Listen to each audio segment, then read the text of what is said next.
முதலாக நான் என்னோட தெய்வம் வினோத் சாரும் என்னோட சாமிக்கும் என்னோட அன்பார்ந்த வணக்கம். இரண்டாவதாக நம்ம சத்யா சார் நமக்காக இந்த ஃபங்க்ஷனை இவ்வளோ அழகா வடிவமைப்பித்து இன்றைக்கு நம்ம எல்லாம் சேர்ந்து ஒரு வாய்ப்பு அவருக்கு மிகப்பெரிய ஒரு கைத்தறியோடு நான் அவருக்கு ஒரு வணக்கம் சொல்லிக் கொடுக்கிறேன். பத்தல அவ்வளவுதானா?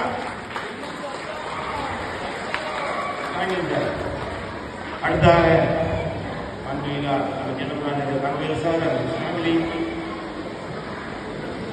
வழங்குகிறார் ஜெயராஜ் சார், அப்புறம் இங்க கூடியிருக்கும் அனைவரும் தோழர்கள், சகோதரர்கள், அக்கா, தங்கச்சி, என்னோட கூட வேலை செய்கிற அனைவருக்கும் என்னோட வணக்கம்.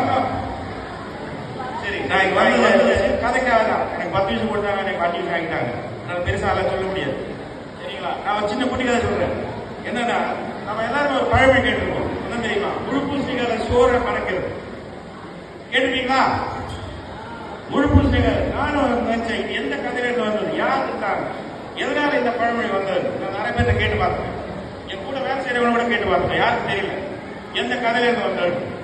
அப்புறம் நான் கூகுள்ல சர்ச் பண்ணி பார்த்தேன், கிடைக்கல. அதுலயே எனக்கு இப்ப கிடைக்கல. அப்புறம் ஏஐல தேடி பார்த்தேன், அதுலயும் கிடைக்கல.